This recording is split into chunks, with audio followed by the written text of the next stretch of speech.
Hello, and I'm very happy to welcome Hरस मरत to our Women's Conclave. As you know, Hरस ji, she's a Lok Sabha MP from Punjab, Bhatinda. She's also been a former union minister.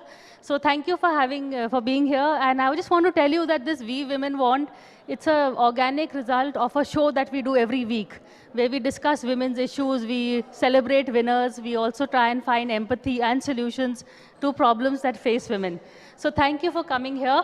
And in fact, can we have silence, please?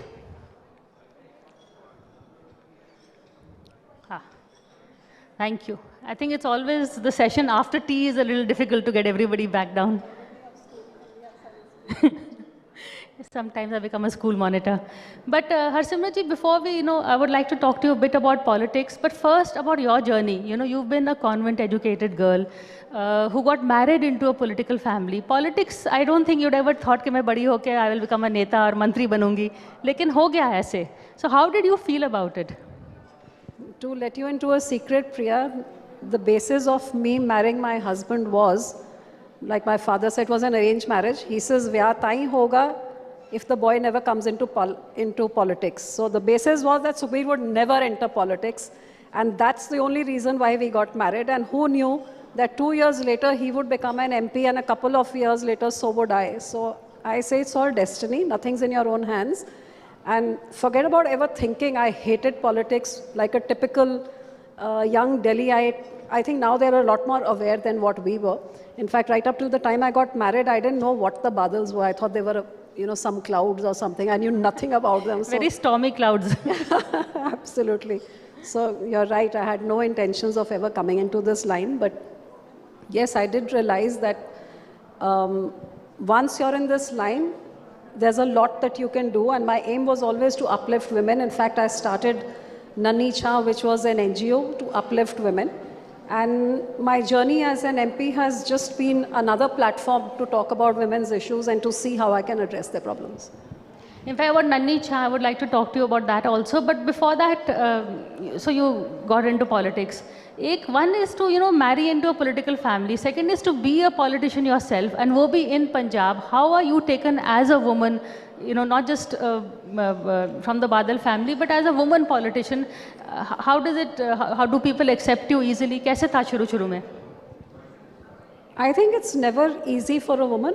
Not just my profession, I would probably think so in every profession, but yes, definitely in a man-dominated world where you fight an election with other men, it is an uneven battle, and which is why I think we need more women in that parliament, because you fight the men and you come there, you must be given something additional for that, which we are not. And we do live in a patriarchal society. I still remember my first election where a lot of old women would come. They were very happy that suddenly, they are being asked to come out of their house because there's a woman candidate, and now they are being invited to come there. Otherwise, they were only limited to being within the 4 walls of their compounds. And I still remember they used to tell me, ki, we'll vote for you, but first go take that pajama. I used to wear chudidars because I used to find it easy to handle a chudidar rather than a salwar. And then I was told I had to cover my head. So I was all over the place because one only lived in one's jeans. And suddenly one had to don this new attire because that was a socially acceptable attire in my party. So they tell me that first get rid of that pajama, go put on a salwar, then we'll vote for you. So that's where it was. And I would say that now wearing pants and pajamas has become the norm. So in a way, a woman coming there set the bar for other women to follow as well, which is why I feel that a lot more women need to come out. Fair enough. But also, now you also become a sort of an ambassador. You only wear salwar kameez, head covered, even in Delhi, where, you can. Once you wore a sari to Obama's dinner. Tell us what happened after that. I got trolled and abused like crazy for letting down the Punjabis and following another attire line connected to another religion. So it's become very complicated. But even worse than that was my daughter, when I went to drop her in London Business School, so like a typical mother, she wanted you to come and set up her apartment. And she says, "Mom, you're not coming to my hostel dressed like this." So I said, "Obviously not." I put on my jeans and a t-shirt because we were going to set up her apartment. And you won't believe In half an hour, I was getting phone calls after phone calls because those cab drivers, which are all over London, had from across the road, I don't know how, recognized me in my jeans and t-shirt, clicked a picture and viraled it all over Punjab. And I was being told that, what are you doing? At least cover your head. And I thought, gosh, this is what it is. So you don't really have, there's no privacy. But it's okay, I don't mind. I look at it the other way. A lot of people appreciate me that I keep my head covered in Punjab, that I'm keeping alive a culture, it's actually a sign of respect in Punjab, where the daughter-in-laws cover their head out of respect for the elders in the family. And I think in rural India, it's extremely common. So I don't mind it, it's okay. I just had a choice that I do it in Punjab and I come to Delhi, I take it off. I decided not to do that. I would rather be what I'm there, I'll be over here. So that was the only tough decision, which didn't go down very well with my school-going kids. But then that's okay, they've got used to it now. Okay, a little bit about politics of today. Parliament is in session, but we are seeing that Parliament सिर्फ नाम के वास्ते ही है. There is no work happening. There is, and this time it's not just the government and the opposition. Both are not coming to a समझौता. एक चाहता है कि अडानी issue discuss करो, दूसरा चाहता है कि Rahul Gandhi, Cambridge. So when are we going to get some kind of a समझौता and Parliament can start working? It's really sad, very sad. In fact, I was standing with the banner, I don't know if you saw me, that please allow Parliament to function, and I was showing it to both sides, the Treasury as well as the opposition. Save democracy, please allow Parliament to function, because this is the first time I'm seeing where the Treasury benches themselves were disrupting Parliament. I've not seen it in the 14 years that I've been in this house.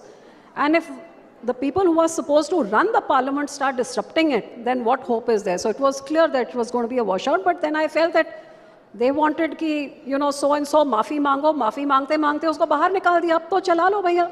But it's still not working. So where do people like us go? Where we have major issues, like in Punjab, due to this weather, 80% of the crop is all wiped out. The farmers are in major distress. There's a huge law and order situation. I'm sure you're all seeing what's happening in Punjab, where Punjab is being set on fire by the center and the state governments. There's so many important issues which one needs to raise. And these two are busy politicking over who said what abroad. You think anyone's even concerned? कि बाहर जाके कौन क्या बोल के आया, किसी को पता भी नहीं था. They've made it into an issue over here. And somewhere I think they need to go out of Parliament and fight the battles and let Parliament function and discuss and debate what it's there for. Because it's the public's money which is being wasted. And the public needs to look at the people who are doing that. But now, you even have the TV focusing only on a certain section and not on the other section, and it's being muted. So I don't know where it's headed. But what is, now we are seeing at least the opposition is coming together. Thoda bahut, chahe Rahul ke मामले पे, whatever the issue is. Do you see this unity lasting till 24? What is the road ahead? I think everybody in India feels that, for what you do,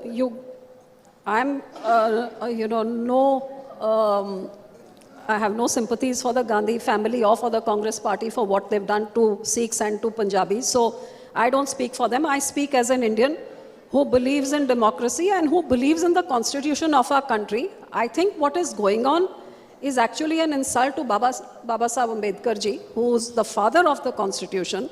And actually it's an insult to him, where I always believed that a parliament was a place where you had immunity from saying what you had to say, and nobody could target you for that.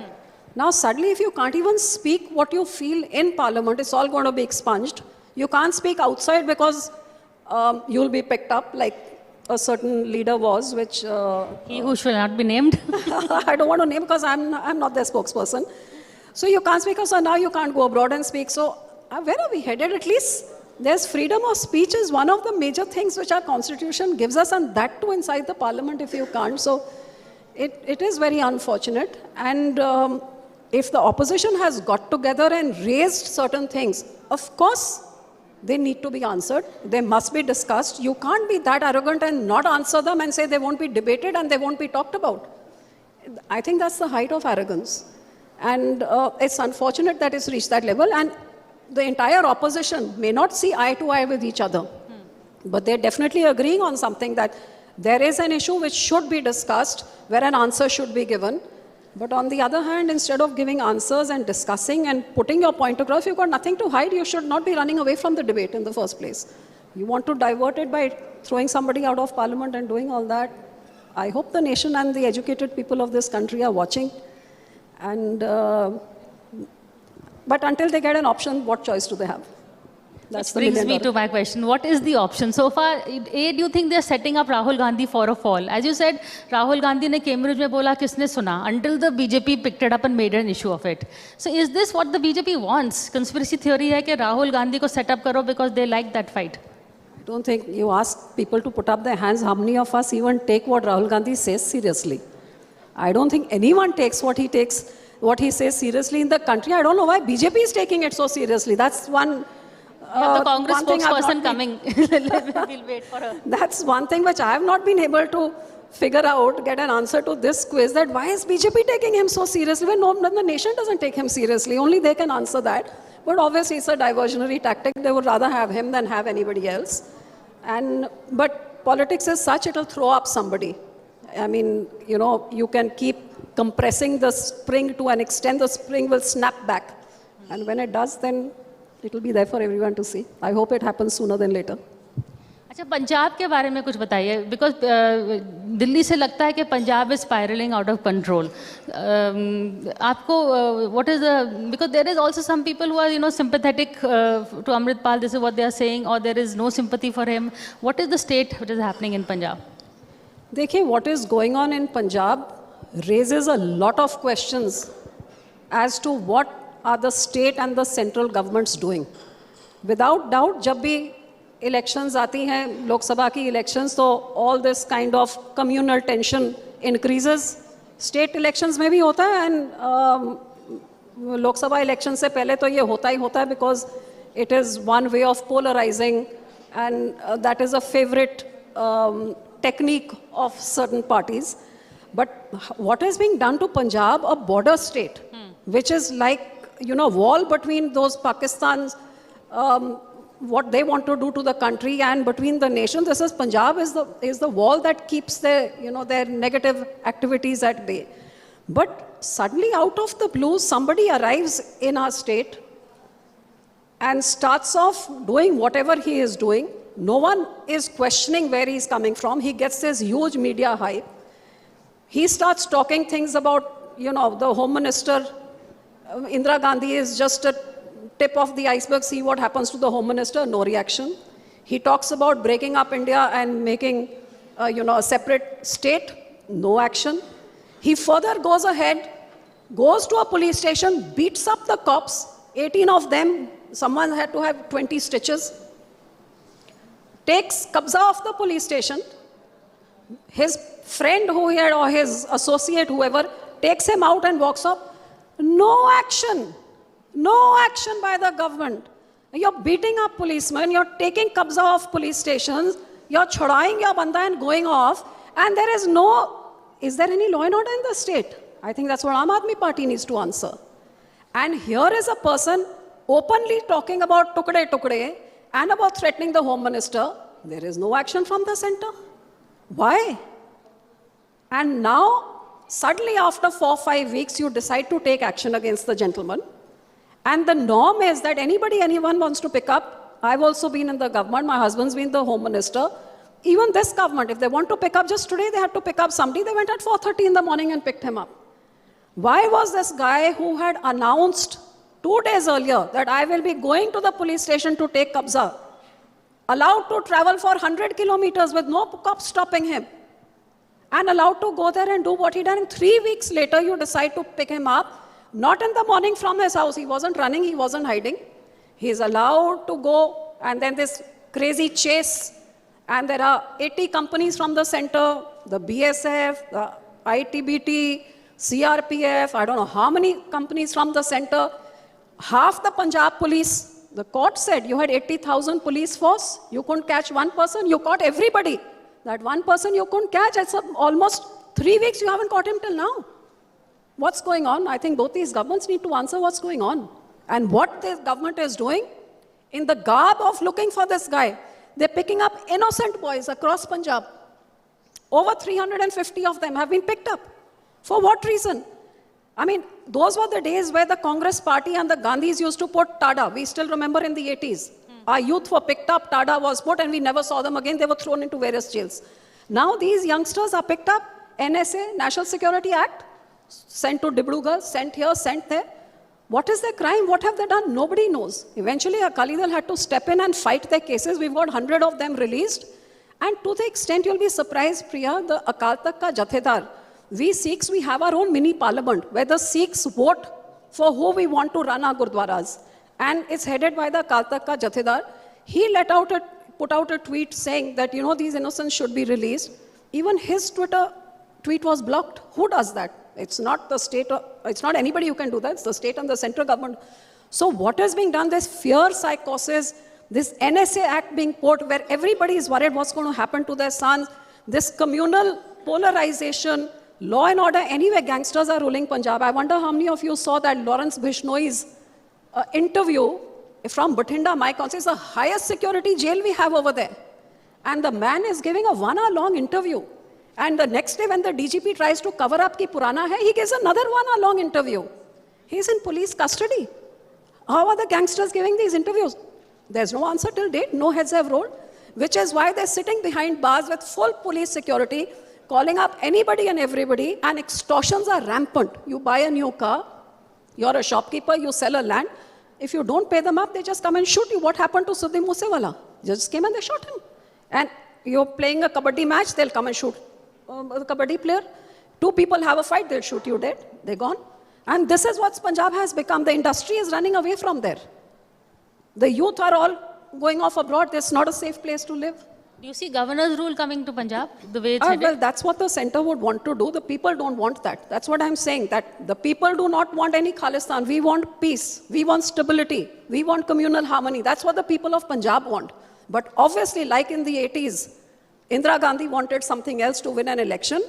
Certain governments together are wanting to do that, to make it a platform to play their political games. Certain government. So that takes care of BJP and Aam Aadmi Party. What about Congress? Is there a Congress in Punjab now that your former Chief Minister has joined the BJP? Well, Congress is all in the BJP washing machine, which have been all the ones who had cases against them have now gone into the BJP washing machine and joined BJP, so they are untouchable. So to give you an example, out of the Punjab cabinet, the Congress cabinet, of course, starting from our Chief Minister Amrinder Singh, who joined first, the Finance Minister Manpreet, who joined second. There are about over half a dozen more who have joined, and all of them have cases against them. So the ones who have joined BJP are now untouchable, but the ones who have not yet joined BJP, about 10, 12 of them, Aam Aadmi has put vigilance cases, and they're all either in jail or they're being questioned and will probably land up in jail. So that is the state of Congress. Either they have gone to BJP or they're waiting to go to BJP for that immunity from whatever the corruption that they have done, because Congress and corruption are 2 sides of the same coin. They can never be separated. Which leaves the Akali Dal with very few options. I mean, between the Congress and the BJP, you are stuck between the rock and the hard place, literally. True. So Akali Dal is a party which was never formed for power. We were always formed to fight for the rights of Punjab. My father Rahul Gandhi ki tarah to nahi bol rahe, power is poison. No, not poison, but my father spent 18 years in jail, not because, he did something wrong, but was fighting for the rights of Punjab. Even if I resigned from the cabinet, not for anything else, but because my farmers were not happy with the farm laws, and this government had no business shoving it down their throat until you satisfied the people for who you were making it. So this party has always stood and fought for the rights of our people. Our agenda has always been communal harmony, because no state can progress unless there's communal harmony. And in this border state, it's very important because the majority in the rest of the country is a minority in Punjab. So, for over there to ensure this communal harmony is important. And peace and prosperity of Punjab, development of Punjab, this has always been the Akali Dal's agenda, and which is why in the 10 years that we were in power, unsurpassed, whether it was power, whether it was roads, whether it was airports, whether it was welfare schemes, that's the kind of progress which took place. Right up till 2015, when they realized they could never match us and defame us in the work done by us, then another, like they say, sazish was rachod in the desecration of the Guru Granth Sahib, for which the case has started 1 year ago, which they blamed on us, but the SIT was made by Congress. and presented by the Aam Aadmi Chief Minister, not a single name of anybody of the Akali Dal, Badal family or worker. And the person that, the rapist Godman, who was responsible for it, was in jail serving a term, but he's out on parole every 20 days because of the hand of who's got him out of jail every 20 days, well as our Sikh prisoners who have completed their jail terms twice over are still languishing in the jails. They're not even getting parole. So that's the kind of, every time you're pushing the Sikhs away, you know, you've taken in Haryana, you've seen they've taken over our Gurdwaras. By an act of parliament, you cannot do that. But that was all thrown into the air, a separate Gurdwara committee made, and they've planted their own people. The elected ones are chucked out, and the government's people have been put there. Totally undemocratic and illegal, but it's done. Well, there is a reason why we call her the firebrand from Punjab. And also she's known within her family as the most talkative Badal. But thank you, Hars Mrut, for coming here and for this conversation. Before going, you know, since we have a show on women's empowerment, I'll tell you a little thing about Hars Mrut. I think during, when our father-in-law was the chief minister and they had just inaugurated a police helpline, she made an anonymous call to the, would you want to tell us about that at the last bit? I don't know, there were so many, so which story was this? Lots of anonymous calls. What are you up to? No, it was, for the first time, women policemen were recruited in Punjab, because when I became an MP, and the women would come crying to me if someone came with domestic violence or someone who was raped. They say, when we go to the police station, the guy tells us, ki, tum nahi kiya hoega, tum mein galti hoegi. Go back home. Yeah. So who should we go to? It was when I went and told my dad-in-law that at least there should be women there at night. Who can she go to? She can't go to those drunk policemen in the police station and tell her problem, because this is what they say to her. And that is when for the first time, the first 300 women were recruited. Women police station came up in Punjab. Of course, now there are many more. And I would ring up myself to do all these kind of checks on them, and of course find them, you know, either the ladies had gone home, because the ladies were also like that. So it's an ongoing process, you just have to. But they do a better job than the men, let me tell you. On that note, the face of Punjab politics, thank you so much for coming with us and being with us. Thank you. For more such videos, subscribe to the NewsX YouTube channel, hit the bell icon.